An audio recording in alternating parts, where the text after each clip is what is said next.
नमस्कार मित्रांनो, आपण या व्हिडिओमध्ये फिबोनाची सिरीज जी स्टार्ट केलेली आहे त्याच्यातलं हे तिसरं लेक्चर आहे आणि ह्या तिसऱ्या लेक्चरमध्ये जे प्रीवियस व्हिडिओमध्ये आपण डिस्कशन केलं होतं की फिबोनाची एक्सटेन्शनचा उपयोग जो आहे प्राइस प्रोजेक्शन लेवल जे आहे जे की ए पुन्हा बी आणि सीच्या हिशोबाने कन्सिडरेशन जे आहे ते आपण त्याच्याबद्दल चर्चा केली होती आणि त्यामध्ये आपल्या एंट्रीज ज्या आहेत त्या कशा ठेवल्या गेल्या पाहिजे त्याबद्दल आपण डिस्कशन करणार आहोत।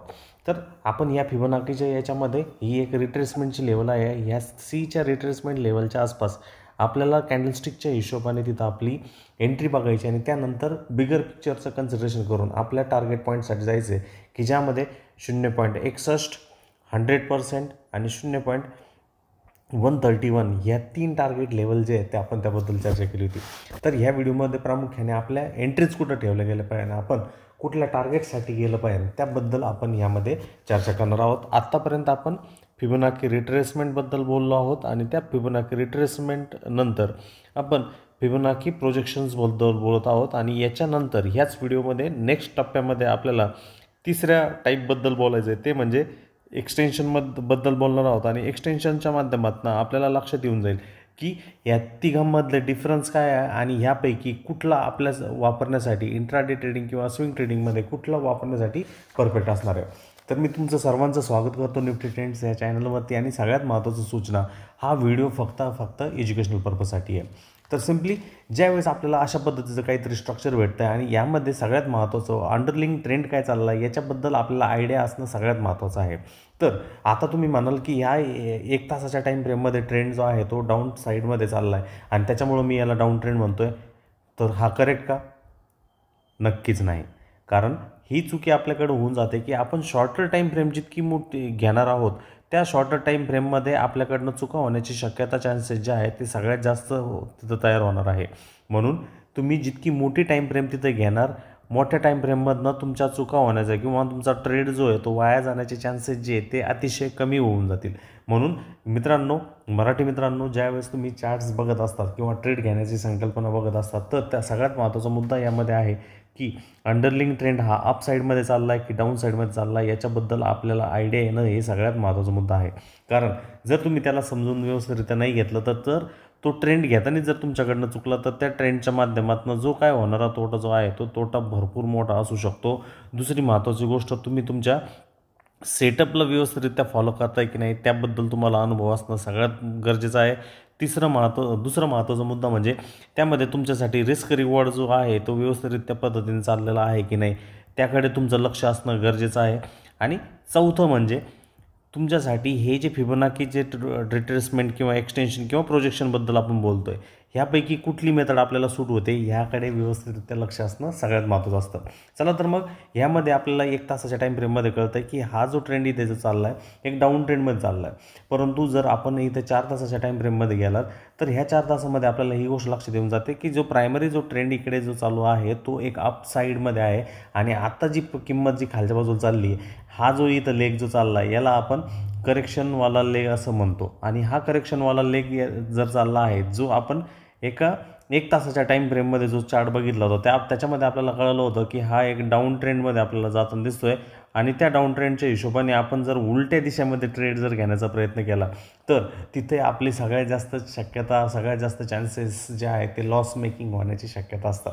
म्हणून या गोष्टीकडे आपण लक्ष दिलं गेलं पाहिजे आणि योग्य ठिकाणी योग्य वेळी योग्य विचारशैली ठेवणं गरजेचं आहे। कारण जो चार्ट तुम्हाला 5 मिनटामध्ये जो काही दिसतोय तो चार्ट 15 मिनटामध्ये 30 मिनटामध्ये कंटिन्यू करेल असं नाही आहे मित्रांनो। याच्यामध्ये बदल होताना भरपूर काही गोष्टी ज्या आहेत त्या दिसतील आणि त्याचा उपयोग करताना वेगवेगळ्या टाईम फ्रेमला जे कुठलं चित्र आपल्याला ह्या 5 मिनटामध्ये दिसतंय तेच कुठलं चित्र आपल्याला 45 मिनटामध्ये दिसतंय किंबहुना तेच कुठलं चित्र जे ते आपल्याला आठवड्याच्या टाईम फ्रेममध्ये दिसतंय का ह्याकडे आपण लक्ष देणं गरजेचं आहे। कारण त्या माध्यमातूनच आपल्याला व्यवस्थितरित्या अंडरस्टँडिंग येऊन जाईल।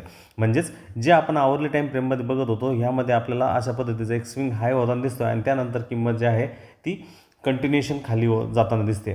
यापूर्वीचं जर ट्रेंड जर कन्सिडरेशन करायचं झालं जर झाला हायर टाईम फ्रेममध्ये, तर आपल्याला इथे लक्षात येतो आहे की एक अप ट्रेंडिंग काइंड ऑफ डायरेक्शनमध्ये जे आहे ते मार्केट आपल्याला जाताना दिसते आणि त्यामध्ये ही एक ट्रेंड लाईन जी आहे ती काम करताना दिसते. आणि ह्यामध्ये जो ट्रेंड जर चेंज जो आपल्याला जनरली होताना दिसणार आहे ह्या ट्रेंड लाईनच्या खाली होणार आहे आणि ह्या ट्रेंड लाईनच्या आसपास जवळजवळ 2 ते 3 वेळेस अटेम्प्ट आउट जे आहे जवळजवळ वर्ष 2022पासून आपल्याला इथं होताना दिसलेलं आहे. म्हणून आपल्याला ट्रेंड रिकग्निशन असणं सगळ्यात महत्त्वाचा मुद्दा जो की मी तुम्हाला सांगितला. आता 4 तासाच्या टाईम फ्रेममध्ये जर आपण ह्या पर्टिक्युलर चार्टला जर घेऊन गेलो आणि त्यामध्ये आपण जे फिबोनाची प्राईस प्रोजेक्शन्सबद्दल जी चर्चा जी केली होती त्याच्यानुसार जर आपण हिशोब जर समजून घेण्याचा प्रयत्न केला तर त्यामध्ये आपल्याला जे एक्सटेन्शन लेवल ज्या आहेत त्या लक्षात येणं गरजेचं आहे. आणि त्या एक्सटेन्शन लेवलबद्दल मी ऑलरेडी मॉर्निंगमध्ये सांगितलं होतं. एक ढोबळमानाने जर गोष्ट जर सांगायची जर झाली तर 3 लेवलमध्ये तुम्हाला एक स्विंग हाय पॉईंट पाहिजे, त्यानंतर एक स्विंग लो पॉईंट पाहिजे आणि एक स्विंग सीचा रिट्रेसमेंटवाला पॉईंट पाहिजे.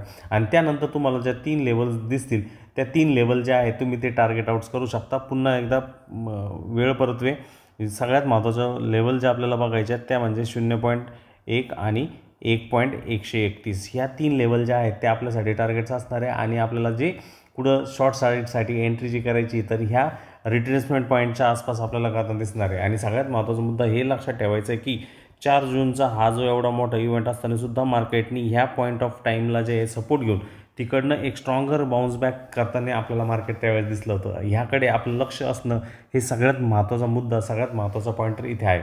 चला तर मग आता फिबोनाची ट्रेंड बेस एक्सटेन्शनच्या माध्यमातून नेमकं प्राईस किंवा किमतीने नेमकं काय केलं आहे त्याबद्दलचा आढावा जो आहे तो आपण इथे घेऊयात. तर फिबोनाची ट्रेंड बेस एक्सटेन्शनमध्ये जावात आणि तिथं स्विंग हाय पॉईंट जो आहे तो त्याला टॅप करा. त्यानंतर स्विंग लोवाला पॉईंट आणि स्विंग हायवाला पॉईंटच्या माध्यमातून तुम्हाला बेरीज साईडला जे आहे त्या गोष्टी तुम्हाला तिथं बघायला भेटतील. आणि त्यातली त्यात आपल्याला जे महत्त्वाचा पॉईंटर सगळ्यात महत्त्वाचा मुद्दा जो लक्ष तिथं द्यायचा आहे त्यामध्ये 61.8 आपल्यासाठी पहिलं टार्गेट असणार आहे. इथं मी याला हायलाईट व्यवस्थितरित्या करतो म्हणजे तुमच्या लक्षात व्यवस्थितरित्या येऊन जाईल. कलर जो आहे कलरफुल करतो म्हणजे आपल्याला व्यवस्थित ॲडव्हान्स जो आहे त्याच्या माध्यमातून येऊन जाईल. ट्रेंड लाईन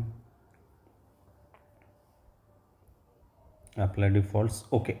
तर यामध्ये आपल्याला लक्षात येतं आहे आणि त्या लेवल्स लाईन्स आल्यानंतर मी फक्त त्या ज्या अनवॉन्टेड ज्या गरजेच्या नाही आहेत त्या मी इथनं काढून टाकतो आहे. 0.5 0.618 ओके 0.236 ओके.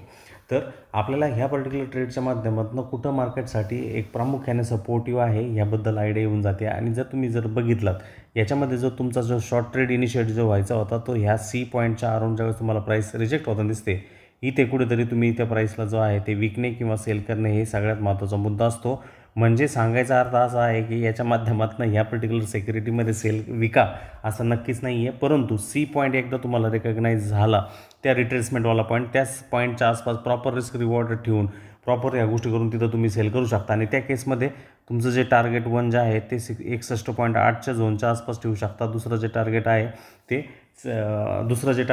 100%च्या लेवलच्या आसपास ठेवू शकता. आणि तिसरं जे टार्गेट तुम्हाला जे लक्षात ठेवायचं आहे जे टार्गेट व्यवस्थितरित्या फॉलोअप करायचं आहे ते सेटिंगच्या माध्यमातून जाऊन 1.131% तो ठेवा. 1.138ला ठेवायचा आहे. मी तिथे ॲड करतो 1.138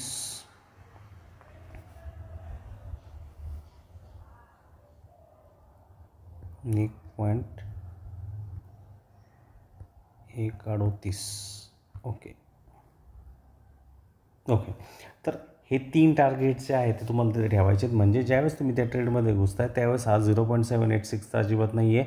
तर तुमचं जे टार्गेट 1 जे असणार आहे ते ह्या झोनच्या आसपास असणार आहे. आणि जनरली तुम्हाला जे काही प्रॉफिट भेटलं आहे तिथं पार्शली बुक करून तुम्ही टार्गेट 2साठी जाऊ शकता जे की जवळजवळ 100%च्या लेवलच्या आसपास असणार आहे. आणि त्या माध्यमातून तुमचं टार्गेट 2 तिथे होणार आहे. आणि जर तुम्ही अगदी करेक्ट असाल तर त्या केसमध्ये तुम्ही 1.138 लेवलसाठी सुद्धा तिथे जाताना जाऊ शकता. म्हणजे फिबोनाची ट्रेंड बेस एक्सटेन्शनच्या माध्यमातून तुम्हाला एंट्रीज कुठे ठेवायच्या आहेत आणि कशा पद्धतीने त्यामध्ये त्याचा फॉलोअप करायचा ह्याबद्दलचा जो अनुभव जो आहे त्याबद्दलचा जो फॉलोअप जो आहे नक्कीच या व्हिडिओच्या या डिस्कशनच्या माध्यमातून, ह्या एक्झाम्पलच्या माध्यमातून लक्षात आलं असेल.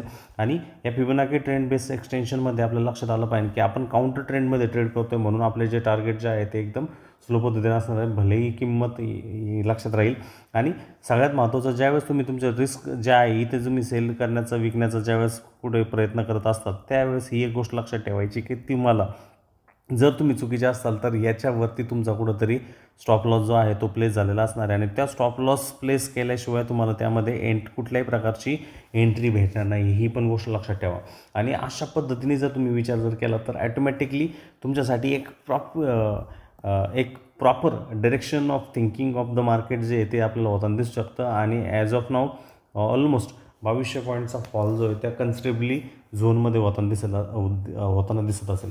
म्हणून या फिबोनाची ट्रेंड बेस एक्सटेन्शनचा उपयोग जो आहे अशा पद्धतीने आपण करू शकतो. ह्यामध्ये सगळ्यात महत्त्वाचा मुद्दा हा आहे की आपल्याला swing point, high swing point, low swing point आणि रिट्रेसमेंटवाला सीवाला पॉईंट आपल्याला लक्ष देणं आहे. याच्यापाशी आपण विकण्याचा जो प्रोसेस जो आहे तो करत असतो. याच्या आसपास आपण विकताना आपल्याला एक गोष्ट लक्षात ठेवायची, तो म्हणजे स्टॉप लॉसबद्दल आपली अंडरस्टँडिंग जी ती लक्षात ठेवलं गेलं पाहिजे. आणि दुसरं म्हणजे संयम ठेवत तिथं व्यवस्थितरित्या थांबून राहणे, हे सगळ्यात महत्त्वाचा मुद्दा, सगळ्यात महत्त्वाचा पॉईंटर अशा पद्धतीच्या गोष्टीमध्ये आपल्याला दिसतं.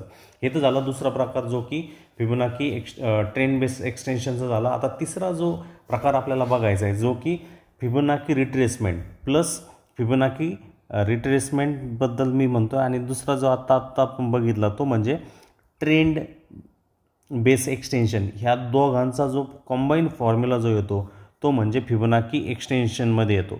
फिबोनाची एक्सटेन्शनमध्ये तो घेताना जनरली ह्या ट्रेडिंग व्ह्यूमध्ये तो थोडासा उलट्या प्रकारे घ्यावा लागतो. ते काय सेटिंग्स करावं लागतात त्याबद्दल पण आपण चर्चा करूयात. म्हणजे फक्त तुम्ही फिबोनाची एक्सटेन्शनच्या माध्यमातून तुम्हाला जे काय अभिप्रेत असणारे जे टार्गेट्स आहेत, ज्या एंट्रीज ज्या आहेत त्या या फिबोनाची एक्सटेन्शनच्या माध्यमातून आपल्याला बघायला भेटून जातं. म्हणजेच आपण जे फिबोनाची रिट्रेसमेंट आहे किंवा फिबोनाची ट्रेंड बेस एक्सटेन्शन आहे त्यामध्ये आपल्याला दोन एक्स्ट्रीम्स म्हणजे रिट्रेसमेंट आणि फिबोनाची एक्सटेन्शनमध्ये आपल्याला फक्त 2 स्विंग पॉईंट्सची तिथं गरज असते. त्याच्या विरोधात या ट्रेंड बेस एक्सटेन्शनमध्ये आपल्याला 3 पॉईंटची गरज असते आणि त्याच्यामध्ये आपण ए, बी आणि रिट्रेसमेंटचा सी पॉईंट असतो. जर तुम्ही फिबोनाची रिट्रेसमेंट आणि एक्सटेन्शन ह्या दोघांचा जर उपयोग व्यवस्थित जर तुम्ही तिथं करत असाल तुमच्या चार्टवरती, तर तुम्हाला तिथं फक्त 2 स्विंग पॉईंटची गरज आहे, म्हणजे नेमली ए आणि बी. आणि जर तुम्ही ह्या फिबोनाची एक्सटेन्शनच्या माध्यमातून गेलात तर ते रिट्रेसमेंटचे आणि ट्रेंड बेस एक्सटेन्शनचे दोघांचेही जे काही आउटपुट जे आहेत ह्या फिबोनाची एक्सटेन्शनमध्ये आपल्याला बघायला भेटतात. म्हणजे सगळ्यात महत्त्वाचं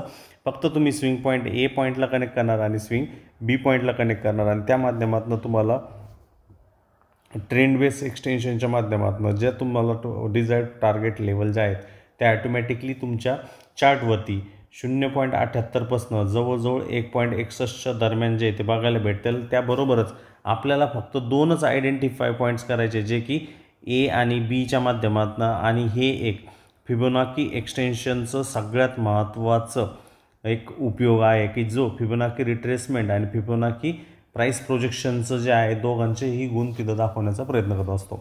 म्हणून जनरली ज्यावेळेस फिबोनाची फिबोनाची एक्सटेन्शन्स तुम्हाला ड्रॉ करायचे असतात त्यावेळेस तुम्हाला सगळ्यात महत्त्वाचं ओव्हरऑल ट्रेंड तिथं काय चाललेलं आहे त्याबद्दल माहिती असणं गरजेचं आहे. ट्रेंड कशा पद्धतीने आयडेंटिफाय करायचा त्याबद्दलचा व्हिडिओ ऑलरेडी मी डेडिकेट व्हिडिओ बनवलेला आहे, तो बघू शकता.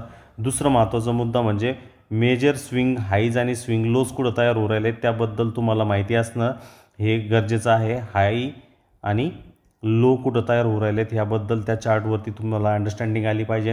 ह्याबरोबरच तिथं तुम्हाला व्यवस्थितरित्या स्विंग पॉईंट ए जो की एक हायवाला पॉईंट असू शकतो अप ट्रेंडमध्ये आणि स्विंग लो जो की लोवाला पॉईंट असू शकतो त्या डाऊन ट्रेंडमध्ये, त्या दोन्ही पॉईंट्सला कनेक्ट करणं हे सगळ्यात महत्त्वाचं आहे. आणि याच्यामध्ये जे आपल्याला पॉईंटर जे लक्षात ठेवायचं आहे तो टार्गेट पॉईंट जो लक्षात ठेवायचा आहे जो एक्स्ट्रीम पॉईंटरसाठी असणार आहे तो टार्गेट जो असणार आहे तो 1.38वाला लेवल असणार आहे का ज्या माध्यमातून आपण आपल्या टार्गेट्सला अशा पद्धतीने लॉक करताना दिसणार आहे. म्हणजे आपल्याला याच्यामध्ये ज्यावेळेस अपमूव ज्यावेळेस होऊ राहिले रिट्रेसमेंट ज्यावेळेस होते त्या रिट्रेसमेंटमध्ये आपण त्या लेवल्सला व्यवस्थितरित्या क्रॅकिंग करून तो 23.6 वरनं तर रिट्रेस करतो आहे का, 38.6 वरनं रिट्रेस करतो आहे का, त्यानुसार त्या ट्रेंडची बरोबरी ठरणार आहे.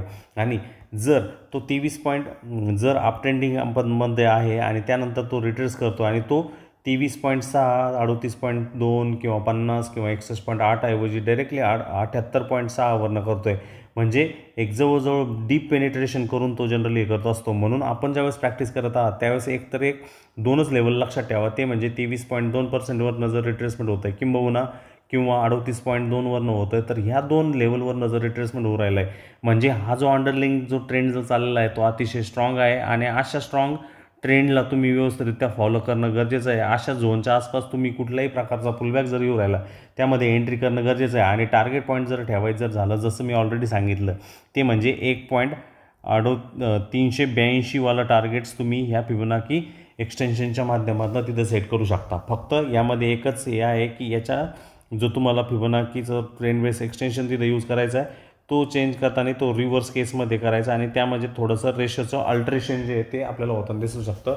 येणाऱ्या एक्झाम्पल्सच्या माध्यमातून आपल्याला लक्षात येऊन जाईल. दुसरी महत्त्वाची गोष्ट, आपल्याला 2 स्विंग पॉईंट ए आणि स्विंग पॉईंट बी इथं लक्षात असणं गरजेचं आहे. अप ट्रेंडच्या केसमध्ये जर तो डाऊन ट्रेंडच्या याच्यामध्ये चालला आहे तर त्या केसमध्ये आपल्याला स्विंग पॉईंट ए आणि स्विंग पॉईंट बीबद्दल माहिती असणं गरजेचं आहे. आणि त्यानंतर ज्यावेळेस आपल्याला प्राईस रिजेक्शन होताना दिसलं, जे की जर स्ट्रॉंग अप ट्रेंड असेल तर 38.2 किंवा 23.2च्या आसपास असेल आणि डीपर पेनिट्रेशन होऊ राहिलं तर ते जवळजवळ 78.6%च्या आसपासच्या लेवलच्या पद्धतीनं होऊ शकतं. आणि ह्या दोन ज्या गोष्टी आपण बोलून राहिलो आहे ह्या फिबोनाची ट्रेंड बेस एक्सटेन्शनसाठी आपण डिस्कस आउट करतो आहे आणि त्याच्याबद्दलचं एक्झाम्पल जे आहे ते आता आपण इथे बघणारच आहोत. तर ॲटोमॅटिकली ह्या फिबोनाची ट्रेंड बेस एक्सटेन्शनमध्ये आपल्याला सी पॉईंटची अजिबात गरज नसते. ऑलरेडी आपण जे 2 एक्झाम्पल बघितले या सीची आपल्याला अजिबात तिथं गरज नाही आहे. ओव्हरऑल आपल्याला ट्रेंड आयडेंटिफिकेशन करणं गरजेचं आहे. आणि जो टार्गेट आपण कन्सिडर करतो आहे ए आणि बीमध्ये जी काही लेंथ आहे त्याच्या 1.382 टाइम्स ए बीच्या आपलं टार्गेट पॉईंट तिथं असणार आहे. म्हणजे टार्गेट सेट करताना किती सेट करायचं आहे त्याबद्दलची जी आयडिया जी आहे ते आपल्याला अशा पद्धतीने ह्या फिबोनाची एक्सटेन्शनच्या माध्यमातून आपल्याला लक्षात येत असतं आणि ह्याकडे आपलं लक्ष असणं गरजेचं आहे. तर जनरली एक चार्ट आपण इथे डिस्कस करूयात, म्हणजे त्यामधनं आपल्याला लक्षात येऊन जाईल की हे फिबोनाची ट्रेंड बेस एक्सटेन्शन जे आहेत ते कशा पद्धतीने वर्कआउट होतं.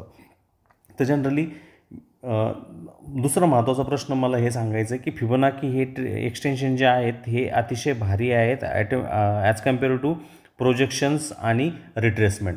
म्हणून ह्या एक्सटेन्शनचा वापर करणं सगळ्यात महत्त्वाचा मुद्दा आहे. दुसरा महत्त्वाचा मुद्दा यामध्ये हे पण आहे, ज्यावेळेस तुम्हाला रिव्हर्सल पकडायचं आहे त्यावेळेस तुम्हाला 2च लेवल्सला तिथं लक्ष द्यायचं आणि त्या 2 लेवल्समध्ये एक लक्षात ठेवायचं आहे, आयदर किमतीने 38.2 किंवा 23.2 वरनं किमतीने रिव्हर्सल केलं गेलं पाहिजे, जे की एक स्ट्रॉंग ट्रेंड जो आहे तो अंडरलिंगमध्ये चाललेला आहे ह्याबद्दल तो अधोरेखित करत असतो. म्हणून तो स्ट्रॉंग ट्रेंड चालला आहे याच्याबद्दल आयडिया आपल्याला त्या माध्यमातून येत असते. दुसरं महत्त्वाचं, जर ह्या 2 लेवलवरनं ट्रेंड रिव्हर्सल होत नाही आहे त्याऐवजी ते जर 78.6च्या आसपास आपल्याला पर्सेंटच्या आसपास रिव्हर्सल करताना दिसत आहे तर ऑटोमॅटिकली त्या रिव्हर्सलला सोडायचं नाही. त्या केसमध्ये थोडासा स्टॉप लॉस मोठा होईल आणि त्या माध्यमातून तुम्ही त्या ट्रेडमध्ये एंटर तिथं करू शकता आणि त्या ट्रेडच्या माध्यमातून तुमच्यासाठी एक रिवॉर्ड विनिंग गोष्ट होऊ शकते. आणि त्या केसमध्ये टार्गेट जे तुम्हाला मेन्शन करायचं आहे, जो टार्गेट जो तुम्हाला सेट करायचा आहे तो 1.382 टाइम्स ऑफ ए बी लेंथच्या हिशोबाने राहणार आहे. तो टार्गेट आपल्याला या फिबोनाची ट्रेंड बेस एक्सटेन्शनच्या माध्यमातून आपल्याला लक्षात येऊन जाईल. हे इतकं चांगल्या सोप्या पद्धतीने राहणार आहे. म्हणून जनरली आपल्याला ज्या एंट्रीज जे ठेवायच्या आहेत ती एंट्री आयदर ह्या अतिशय डीपर लेवलला ज्यावेळेस रिव्हर्सल होणार आहे त्या डीपर लेवलला ठेवायचं आहे किंवा अतिशय वरच्या शॅलो लेवल्सला. त्याचा एक डेडिकेटेड व्हिडिओ मी रिट्रेसमेंटच्या केसमध्ये तिथं सांगितलेला आहे, त्याबद्दलसुद्धा तुम्ही व्यवस्थितरित्या जो आहे त्याचा उपयोग जो आहे तो करू शकता. यामध्ये एक एक्झाम्पल आपण इथं बघूयात. जनरली ज्यावेळेस आपल्याला अशा पद्धतीने एक स्विंग लो पॉईंट जनरली होताना दिसतं, तिथून एक अप ट्रेंडिंग मूव्ह होताना दिसते आणि त्यानंतर किंमत जी आहे अशा पद्धतीने रिट्रेसमेंट करून मूवमेंटम करताना दिसते. याच्यामध्ये आपल्याला ह्या स्ट्रक्चरमध्ये जर त्या पॉईंटरला जर बघायचं आहे, त्या पॉईंटरकडे जर लक्ष द्यायचं आहे, याच्यामध्ये आपल्याला ह्या अप ट्रेंडमध्ये हा स्विंग लो पॉईंट लक्षात ठेवणं गरजेचं आहे. आणि त्यानंतर जो क्रिएट होणारा रिजेक्शनवाला पॉईंट आहे जो की इक्वल लेवलला आहे, हा तुमच्यासाठी स्विंग बी पॉईंट असणार आहे. आणि ह्यामध्ये तुम्हाला ह्या पॉईंटपासून ह्या पॉईंटपर्यंत फक्त फिबोनाची रिट्रेसमेंट लेवल व्यवस्थितरित्या ड्रॉ करायची आणि त्यानंतर ड्रॉ केल्यानंतर ही जी लेवल खालची असणार आहे तुमची ही 100% लेवल असणार आहे. ह्या पर्टिक्युलर टूलमध्ये इथे 0% दाखवेल आणि इकडे वरच्या बाजूला जे आहे ती 100% दाखवेल. तर ही ॲटोमॅटिकली मी टेक्स्ट बुकच्या हिशोबाने तुम्हाला सांगतो आहे की ही 0% लेवल असेल आणि ही 100% लेवल असेल. त्यातली त्यात आपल्याला ज्या लेवल्स लक्षात ठेवायच्या आहेत त्या म्हणजे इथे जवळ जे आहे ते 23.6ची लेवल तुम्हाला बघताना दिसेल. त्यानंतर 38.2ची लेवल बनताना दिसेल. त्या खालोखाल 50%ची लेवल जी आहे ती आपल्याला बनताना दिसेल. त्या खालोखाल जी आहे ती 61.8ची लेवल आपल्याला बनताना दिसेल आणि त्या खालोखाल जर आपण जाता तर 78.6ची लेवल आपल्याला बनताना दिसेल. आणि ह्या पर्टिक्युलर एक्झाम्पलमध्ये जर बघितलं जे मार्केटने यूटर्न जो घेतला आहे, रिव्हर्सल जे घेतलं आहे ते रिव्हर्सल जे आहे ते 61.8पासून आपल्याला होताना दिसतं आहे. मी फक्त एक तुम्हाला समजण्याच्या दृष्टीने ही गोष्ट सांगत आहे की जनरली हे जे करेक्शन जे झालं आहे, हे जो ट्रेंड जो होता तो अप साईडमध्ये होता आणि त्या अप ट्रेंडमध्ये जे हे जी लेग जो खालच्या बाजूला आला हे करेक्शन जे आहे ते ऑलमोस्ट 61.8च्या लेवलला आपल्याला कंप्लीट होताना दिसलं. मग टार्गेट जे आपण कन्सिडर आउट जे करत असतो शॉर्ट टर्मच्या हिशोबाने ते 138.2ची एक लेवल आपण कन्सिडर आउट करत असतो. त्याच्यानंतर पुढची जी लेवल जी आहे ती 161.8ची लेवल असते आणि त्याच्या पुढची लेवल जर बघायची जर झाली तर ती ऑलमोस्ट जी आहे ती 200च्या आसपास आपल्याला बनताना दिसत असते. म्हणजे अशा पद्धतीने फिबोनाची प्रोजेक्शन एक्सटेन्शनचा आपण उपयोग करू शकतो. पुन्हा एकदा मी तुम्हाला इथं सांगू इच्छितो की यामध्ये आपल्याला स्विंग लो पॉईंट आणि स्विंग हाय पॉईंट बघायचा आहे आणि त्यानंतर आपल्याला हे जे लेवल जे आहेत इथं ज्यावेळेस आपण हे टूल यूज करणार आहे हे इथं 0% दाखवलं आणि हे जे आहे ते 100% दाखवलं. फक्त या 78.6 वरच्या बाजूला जाईल आणि 23.6 जे 38 हे ह्या व्हॅल्यूज इकडे होऊन जाईल. म्हणजे 50च्या इकडच्या ज्या व्हॅल्यूज आहेत ह्यावरती शिफ्ट होतील, या वरच्या बाजूला होऊन जातील. म्हणून याच्याकडे आपण लक्ष ठेवायचं. जर किंमत ह्या झोनपासून जर रिजेक्शन करून राहिली आहे तर ॲटोमॅटिकली समजून घ्यायचं की ती लेवल जी ती 78.6 किंवा 61.8 नाही आहे तर ती 23.6 किंवा 38.6 अशा पद्धतीने आहे. आणि ह्या पर्टिक्युलर स्ट्रक्चरमध्ये आपल्याला ते लक्षात घेणं गरजेचं आहे. तर ॲटोमॅटिकली आपण स्ट्रक्चरमध्ये कुठल्या तरी एका झोनच्या आसपास करेक्शनच्या आसपास त्या लेवल्सला चेक करूयात आणि ॲटोमॅटिकली त्यामधनं आपल्याला त्याबद्दल आयडिया येऊन जाईल. तर जनरली मला जर इथे जर स्ट्रक्चर जर बघायचं जर झालं तर ह्या पर्टिक्युलर स्ट्रक्चरमध्ये मला इथे एक लक्षात येऊन जात आहे की किंमत जी आहे ऑब्वियसली एक स्ट्रक्चर जी आहे ती क्रिएट करताना दिसलं. हायर टाईम फ्रेममध्ये घेऊन जाऊयात. ओके, तर हायर टाईम फ्रेममध्ये जर आपण इथे जर आलो तर ह्या हायर टाईम फ्रेममध्ये आपल्याला किमतीचं किंवा प्राईसचं जे रिजेक्शन जे आहे त्याला लक्षात येऊन जातं आहे आणि त्याच्यामध्ये एक स्विंग पॉईंट जे आहेत आणि त्यानंतर एक अपड्रिफ्ट जे चेंजेस जे आहेत प्राईस ॲक्शनचे ते आपल्याला लक्षात येऊन जातात. तर ह्या स्ट्रक्चरमध्ये या कन्सोलिडेशनमध्ये आपल्याला ही गोष्ट पॉईंट लक्षात येऊन जाते की हा एक चांगला स्विंग सपोर्ट आपल्याला होताना दिसतो आणि त्यानंतर प्राईसने कन्झिक्युटिव्ह स्विंग हाईज जे आहे ते तयार करताना दिसले आणि हे सगळे स्विंग हाईज जे आहेत ते ॲटोमॅटिकली एका ट्रेंड लाईनच्या आसपास होताना दिसते. म्हणजे ही पर्टिक्युलर एका चॅनलमध्ये जी आहे प्राईस आपल्याला मूव्ह होताना दिसते. म्हणजे यामध्ये मी हे स्विंग हाईज घेतले किंवा हा स्विंग हाय घेतला किंवा हा स्विंग हाय घेतला, या कुठल्याही लेगमध्ये मी ए आणि बीचा जो फॉर्म्युला जो आहे तो कन्सिडर इथं करताना दिसू शकतो आणि त्याच्या अकॉर्डिंगली जसं मी सांगितलं की 1.382 1.168 हे लेवल जे आहे ते मी क्रिएट आउट करताना दिसू शकतो आणि त्यानुसार प्राईसबद्दल मला आयडिया येऊन जाऊ शकते. म्हणजे अनगिनत स्विंग पॉईंट जे आहेत ते तिथं मला लक्षात येऊन जातात आणि त्या माध्यमातून मी त्या पर्टिक्युलर चार्टला जे आहे ते व्यवस्थितरित्या समजून घेऊ शकतो. तर या चार्टमध्ये मला हे लक्षात येतं आहे की ह्या गॅपनंतर हा एक स्विंग लो झाला होता आणि त्यानंतर हा एक स्विंग हाय झाल्यानंतर प्राईस जी आहे ती पुढच्या डिरेक्शनमध्ये जाताना दिसते. तर ॲटोमॅटिकली अशा पद्धतीने आपण जे आहे ते किमतीबद्दल जे आहे ते मोमेंटम करत असतो. ज्यावेळेस आपण ह्या रिट्रेसमेंट पॉईंट्सबद्दल करत असतो त्यावेळेस ही सुरुवातीचा जो पॉईंट आहे तो आपला 100%चा आहे आणि जो हायर पॉईंट जो आहे तो आपला 0%चा आहे. परंतु जर तुम्ही इथं जर व्यवस्थितरित्या जर बघितला ही फिबोनाची लेवल ज्यावेळेस आपण काढली तर त्याच्यामध्ये जे 1.318 ज्या व्हॅल्यूज ज्या आहेत त्या खालच्या बाजूला आपल्याला इथं येताना दिसत आहेत. 1.382 1.618 आणि 200वाले लेवल जे त्या खालच्या बाजूला दिसतात. म्हणून याच्याकरता आपल्याला ह्या व्हॅल्यूज ज्या आहेत ह्या टार्गेटेड व्हॅल्यूज ज्या आहेत त्या रिव्हर्स साईडला येणं सगळ्यात महत्त्वाचं आहे आणि त्यामुळे हे 0.23 0.38 जे आहेत हे खालच्या बाजूला शिफ्ट होतात याच्या ठिकाणी आणि हे दोन्ही जे आहेत ते वरच्या बाजूला शिफ्ट होतात. एवढीच ट्रिक फक्त या फिबोनाची एक्सटेन्शन लेवलच्या बाबतीत आहे आणि या फिबोनाची एक्सटेन्शन लेवल जे आहेत ते trend based extensions trend base extension आणि फिबोनाची रिट्रेसमेंट ह्या दोघांपेक्षा सरस आहे, म्हणून याच्यामध्ये थोडंसं ॲडजस्टमेंट जर तुम्ही व्यवस्थितरित्या समजून घेतलं शिकून जर घेतलं तर याचा उपयोग जो आहे तो तुमच्यासाठी अतिशय परफेक्ट वेनी जो आहे तो आपल्याला होताना दिसू शकतो. चला तर मग आता याच्यामध्ये आपण आयडेंटिफाय केला मेजर स्विंग लो आणि इथे एक मेजर स्विंग आहे आणि त्यानंतर प्राईस जी आहे आपल्याला असं दिसायला लागलं की एक गॅप क्रिएट झाल्यानंतर एक एंडिंग गॅप झाल्यानंतर प्राईस जी आहे एका ट्रेंडमध्ये बदल आपल्याला करताना तिथं दिसत आहे. तर ॲटोमॅटिकली जर तुम्ही ऑब्वियसली जर बघितलं तर ह्या पर्टिक्युलर स्ट्रक्चरमध्ये गोष्टी जर चेक करायचं जर झालं, let me show you there. इथं जर आपण आलोत आणि याच्यामध्ये आपला जो स्टार्टिंग पॉईंट असणार आहे जो की 0वाला लाईनवाला 100%वाला पॉईंट असणार आहे आणि त्याच्यानंतर आपण 0% लाईनकडेपर्यंत जो आहे त्याला आपण एक्सटेंड करणार आहोत.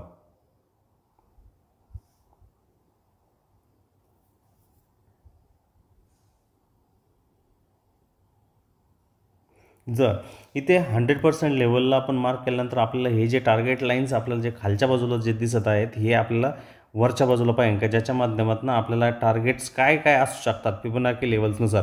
फिबोनाची लेवल का बरं यूज करायची, कारण स्मार्ट प्लेअर कुठल्या पॉईंटला कन्सिडर करून बाईंग करत आहे आणि कुठल्या पॉईंटला टार्गेट म्हणून करत आहे याच्याबद्दल आपल्याला कॉमन रिटेल ट्रेडरला माहिती असणं सगळ्यात महत्त्वाचं आहे. म्हणून आपण या फिबोनाची रिट्रेसमेंटबद्दल जे आहे एक्सटेन्शन लेवलबद्दल जे आहे ती चर्चा करतो आहे. तर हे कसं बदलायचं, याच्यावरती क्लिक करा, इथं सेटिंगचं सिम्बॉल येईल आणि या सेटिंगच्या सिम्बॉल आल्यानंतर इथं सिम्पल तुम्हाला फक्त रिव्हर्स करायचं आहे. हे रिव्हर्स केल्यानंतर तुम्हाला ज्या व्हॅल्यूज ज्या या 0 लेवल म्हणजे मला तुम्हाला हे सांगायचं आहे जी ही तुमची 100वाली लेवल होती, आता ती 100वाली लेवल इथं 0मध्ये कन्वर्ट होताना दिसते आणि ही जी 0वाली लेवल जी आहे ती आता 100 आपल्याला होताना दिसते. मग हे व्हॅल्यूज जे आहेत इकडे शिफ्ट होतात झालेले आहेत आणि ह्या व्हॅल्यूजकडे आपण व्यवस्थितरित्या लक्ष ठेवणं गरजेचं आहे.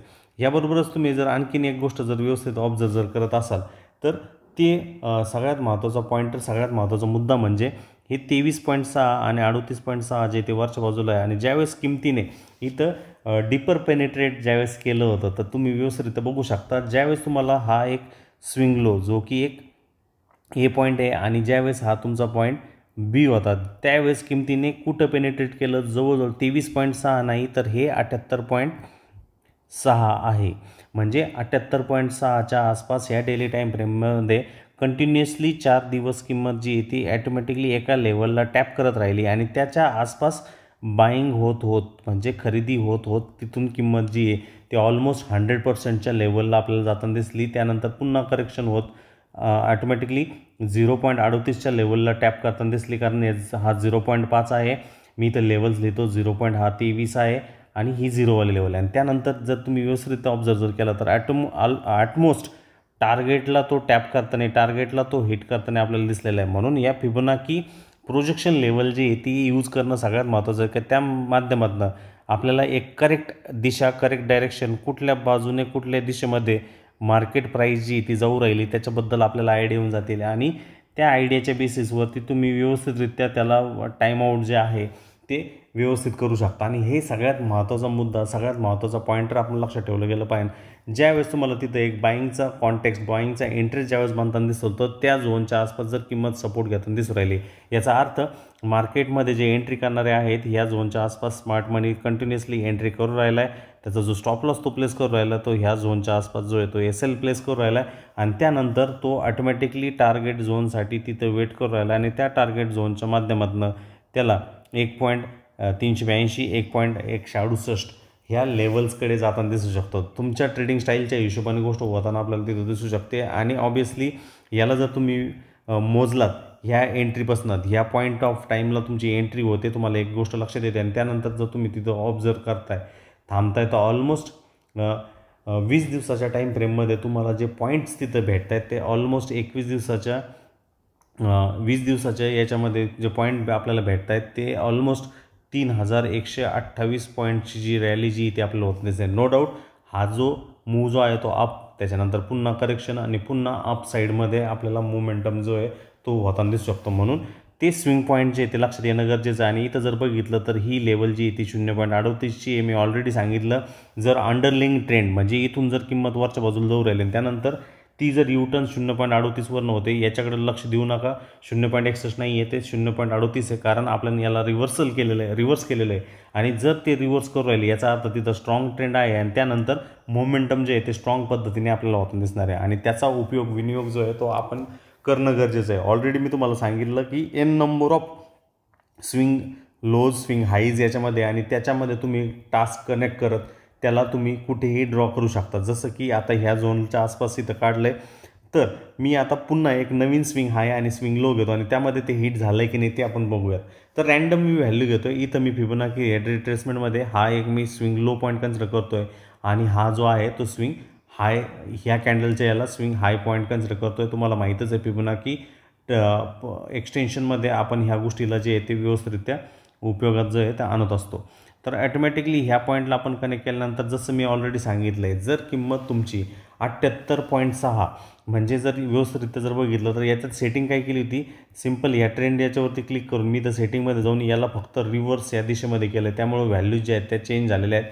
सिम्पल जे आपल्याला व्हॅल्यूज पाहिजे नाही अशा पद्धतीने पाहिजे. तुम्ही इथून काढलं आहे म्हणजे तुमचं हे 100%ची लेवल आहे, ही वरची जी लेवल आहे तुमची 0%ची आणि त्याच्या आसपासची जी लाईन जी असणार आहे ती 23.6, त्याच्यात दूरची जी लाईन असणार आहे ती 38.6ची असणार आहे. त्याच्या आसपास वरनं जर किंमत U-टर्न घेऊ राहिली आहे तर तो स्ट्रॉंग रिव्हर्सलवाला पॉईंट आहे. त्यानंतर एक स्ट्रॉंग मोमेंटम होण्याची चान्सेस, शक्यता ती जी आहे ती राहताना दिसणार आहे. जर किंमत ही डीपर पेनिट्रेट करू राहिली 78.6ला, जी की आपल्याला इथं ही 23.2 असे दाखवेल, ती आपण लक्षात ठेवायची आणि आपल्याला जे टार्गेट्स लक्षात ठेवायचे ते 1.382ची लेवल आपल्याला लक्षात ठेवायची, 1.168ची लेवल लक्षात ठेवायची आणि त्यानंतर 0.2%ची लेवल जी आहे ती लक्षात ठेवायची.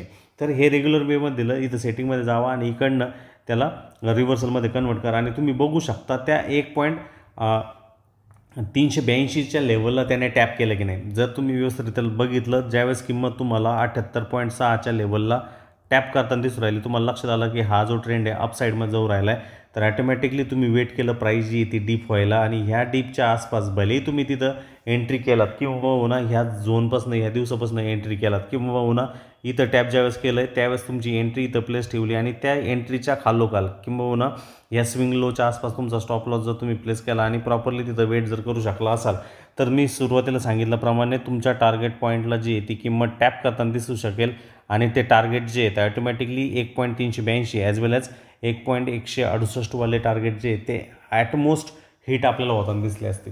तर हे सगळ्यात महत्त्वाचं आहे. फिबोनाची ज्यावेळेस आपण यूज करत असतो, ह्या फिबोनाकीचं हेच सगळ्यात महत्त्वाचा मुद्दा इथं हा आहे मित्रांनो, की ह्या माध्यमातून मार्केटचं इक्विलिब्रियम कुठल्या दिशेमध्ये टाईम होऊ राहिला याच्याबद्दल आपल्याला जी आयडिया जी ही फिबोनाची एक्सटेन्शनच्या माध्यमातून लक्षात येऊन जातं. ऑलरेडी प्रिव्हियस 2 जे व्हिडिओज जे आपण डिस्कस केलेत ते एक्सटेन्शन आणि फिबोनाची ट्रेंड बेस एक्सटेन्शनबद्दल केलं. हे फक्त फिबोनाची एक्सटेन्शन आहे. यामध्ये त्या दोघांचेही गुणधर्म आपल्याला उपलब्ध भेटतात, जे की रिट्रेसमेंटचे बी गुणधर्म याच्यामध्ये उपलब्ध आहे आणि ह्याचबरोबर फिबोनाची ट्रेंड बेस एक्सटेन्शनचे पण गुणधर्म आपल्याला यामध्ये उपलब्ध होत आहे आणि म्हणून आपण ह्या फिबोनाची एक्सटेन्शनला युटिलायझेशन करतो. पुन्हा एकदा सांगतो, ह्या फिबोनाची ट्रेंड बेस एक्सटेन्शनला ज्यावेळेस तुम्हाला यूज करायचं असतं त्यावेळेस तुम्हाला फक्त हे रिव्हर्स केसमध्ये करायचं आहे. इथं मी ऑलरेडी रिव्हर्स केसमध्ये इथं केलेलं आहे. तुम्हाला जर सांगायचं झालं तर ॲटोमॅटिकली इथं रिव्हर्स केलं तर ॲक्च्युअली याचे जे व्हॅल्यूज जे आहेत अशा पद्धतीने जिथून तुम्ही पॉईंट स्टार्ट करताय तो 0 पॉईंटचा असणार आहे आणि जिथं तुमचं एंड होतं आहे तो 100 पॉईंटचा असणार आहे. ॲटोमॅटिकली ज्यावेळेस तुम्हाला त्याला व्यवस्थितरित्या टार्गेट जर सेट जर करायचे आहेत तर ते टार्गेट्स जर तुम्ही वरच्या बाजूला जर टार्गेट्स लॉंग पोझिशनच्या केसमध्ये हे करताय तर ॲटोमॅटिकली तुम्हाला हे लक्षात ठेवायचं की 0.23 आणि 0.38 या 0% लाईनपासून आहे. याच्यावर टॅप करून फक्त याला रिव्हर्सलचं मध्ये तुम्हाला घेऊन जायचं. याच्यामध्ये गेलात की याला फक्त रिव्हर्स करा आणि त्यानंतर तुम्हाला डायरेक्टली टार्गेट पॉईंट जे आहे ते अकॉर्डिंग टू द ट्रेंड हे लक्षात येऊन जाईल.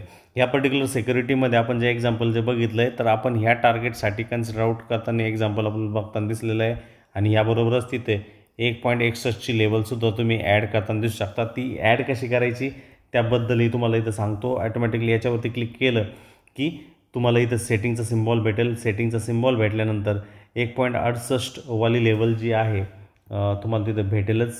1.08 आलं आहे ते. इकडनं तुम्ही ते चेंजेस जे ते करू शकता आणि त्याच्या अकॉर्डिंगली त्यामध्ये जे ते ॲडिशन करू शकता. दुसरं महत्त्वाचं मित्रांनो, सुरुवातीला थोडंसं प्रयत्न करणं गरजेचं आहे आणि प्रयत्न केल्यानंतरच तुम्हाला त्याच्याबद्दलची मोर आयडिया जी आहे त्यामध्ये तुम्हाला येताना दिसणार आहे. मी फक्त इथे एक्झाम्पल जे घेतले ते बाय साईडसाठीच घेतले आणि त्यामध्ये त्याला फिबोनाकीला आपल्याला रिव्हर्स स्टेट ऑफ याच्यामध्ये करायचं आहे. ज्या लेवल्स मी बोललो त्या लेवल्समध्ये तुम्हाला जे ऑन ठेवायचं आहे ते जे ऑन ठेवण्याच्या ज्या लेवल ज्या आहेत त्या मी पुन्हा एकदा सांगतो, 1.382 वाली लेवल तुम्हाला ऑन ठेवायची, 1.61 वाली लेवल ऑन ठेवायची आणि 2.0 वाली लेवल, ह्या 3 लेवल जे आहेत लॉंग केसमध्ये तुम्हाला तिथं ऑन ठेवायचं आहे. त्याला रिव्हर्स करायचं. रिव्हर्स ज्यावेळेस तुम्ही करणार आहात त्यावेळेस ते उलटं दिसेल. इथं 0.86 0.61 हे ॲटोमॅटिकली ह्या बाजूला दिसलं गेलं पाहिजे, इथे असतात आणि हे 0.23 आणि 0.38 जे आहे ते ह्या लेवलच्या आसपास आपल्याला कन्सिडर आउट करायचं. फक्त एवढं अल्ट्रेशन जे आहे ते तुमच्या एंडवरनं ठेवायचं आहे आणि त्याचा योग्य उपयोग जो आहे तो तुम्ही करणं हे सगळ्यात महत्त्वाचं इथं गमक आहे. दुसरी महत्त्वाची गोष्ट, फिबोनाकीचा उपयोग का करायचा आहे. ह्या फिबोनाकीचा जर उपयोग तुम्ही व्यवस्थितरित्या जर केलात तर तुम्ही स्मार्ट मनी बरोबर राहणार आणि तो स्मार्ट मनी कुठल्या लेवलला टार्गेट आउट करून राहिला, कुठल्या लेवलच्या आसपास बाईंग करून राहिला, याचं उत्तर जे आहे या फिबोनाकी एक्सटेन्शनच्या माध्यमातून मिळणार आहे. ही गोष्टसुद्धा तुम्ही विसरू नका, कारण हे उत्तर शोधण्यामध्येच भरपूर लोकांचं आयुष्य खर्च होतं. काही लोकांचे 6 वर्ष खर्च होतात, 10 वर्ष खर्च होतात. तरी ते म्हणतात मी लॉस केला, मी हे इंडिकेटर बघितलं, ते इंडिकेटर बघितलं. मी ऑलरेडी तुम्हाला सांगितलं हे फिबोनाकी जे एक लीडिंग इंडिकेटर आहे, जे प्रिडिक्टिव्ह इन नेचर आहे की भविष्यामध्ये काय होऊ शकतं त्याबद्दल सांगण्याचं काम जे आहे ते करत असतं. आणि हा व्हिडिओ जो शेवटपर्यंत बघतोय आणि त्यानंतर त्याची व्यवस्थितरित्या प्रॅक्टिस जो करतोय तोच व्यक्ती जो आहे त्या माध्यमातून आउटपुट होऊ शकतो. एल्स हे फक्त तुमच्यासाठी एक टाईम वेस्ट जे ते होण्याची शक्यता, चान्सेस जे ते आपल्याला होताना दिसू शकतात. म्हणून ह्या गोष्टीकडे तुम्ही लक्ष ठेवणं गरजेचं आहे आणि हीच गोष्ट तुम्हाला ह्या व्हिडिओच्या माध्यमातून आपण इथे डिस्कस केलेली आहे. याबरोबरच तुम्हाला आमच्याबरोबर कनेक्ट करायचं असेल तर व्हॉट्सअपची लिंक व्हिडिओच्या डिस्क्रिप्शन बॉक्समध्ये मी मेन्शन केलेली आहे, त्या माध्यमातून तुम्ही आमच्याबरोबर कनेक्ट होऊ शकता. तर कसा वाटला हा व्हिडिओच्या कमेंट बॉक्समध्ये कमेंट करा. काही गोष्टी समजल्या नसतील तर नक्कीच त्याचे प्रश्न जे आहेत चॅटबॉक्समध्ये तुम्ही विचारू शकता. आणि जर तुम्ही ह्या चॅनलवरती नवीन असाल, तुम्हाला जर स्टॉक मार्केट व्यवस्थितरित्या शिकायचं असेल तर आम्ही पूर्णपणे dedicated Marathi stock market videos जे प्लेलिस्ट जे आहेत ती ऑलरेडी अपलोड केलेली आहे. मी पुन्हा सांगतो आहे, सुरुवातीपासून शेवटपर्यंत एकांतात निवांत असताना तो व्हिडिओ बघा. त्या माध्यमातून तुम्हाला हे ॲडव्हान्स मनी कॉन्सेप्ट जे आहे ना ते लक्षात येतील. दुसरी महत्त्वाची गोष्ट मित्रांनो, माझा लॉसच होतोय, माझा फक्त लॉस आणि लॉसच होतोय. मी दुसऱ्याच्या टिप्सवरतीच काम करतोय. हे कारण आहे तुमचं लॉस होण्याचं. जर तुम्हाला ह्या लॉसला एका प्रॉफिटेबल गोष्टीमध्ये जर चेंज करायचं आहे तर त्या प्रॉफिटेबल गोष्टीमध्ये चेंज करण्याकरता तुम्हाला काहीतरी प्रिडिक्टिव्ह नेचर असणारे जे टूल जे आहेत ते शिकणं अतिशय गरजेचं आहे. आणि त्या दृष्टीने आम्ही एक प्रयत्न करत आहोत आणि नक्कीच ह्या प्रयत्नाला तुमची साथ राहील. ह्या व्हिडिओला तुम्ही तर थंब तर लावतालच, लाईक तर करतालच, त्याबरोबर कमेंट करून आमचा उत्साह जो आहे तो द्विगुणित करताल. ह्याबरोबरच तुमच्या मित्रपरिवाराबरोबर, तुमच्या गावामध्ये, तुमच्या शहरामध्ये, तुमच्या गल्लीमध्ये, तुमच्या नुक्कडवरती या चॅनलला जास्तीत जास्त शेअर करून सबस्क्राईब करायला उद्युक्त करताल. आणि ॲटोमॅटिकली मित्रांनो, याचं जर तुम्हाला सोल्युशन जर करायचं आहे, प्रिडिक्टिव्ह इन नेचर करायचं आहे, तर याच्यापासून दूर जाण्याकरता तुम्हाला मार्केटच्या काही ट्रिक्स, काही टेक्निक्स ज्या आहेत, ज्या काही प्रिडिक्टिव्ह इन नेचर आहेत त्या माहिती असणं हे गरजेचं आहे. आणि त्या दृष्टीनेच हा व्हिडिओ बनवलेला आहे आणि हा व्हिडिओ पार्ट नंबर 3 आहे. ही गोष्ट व्यवस्थितरित्या लक्षात ठेवा. तर नक्कीच आपल्या कमेंटची मी वाट बघतोय. धन्यवाद.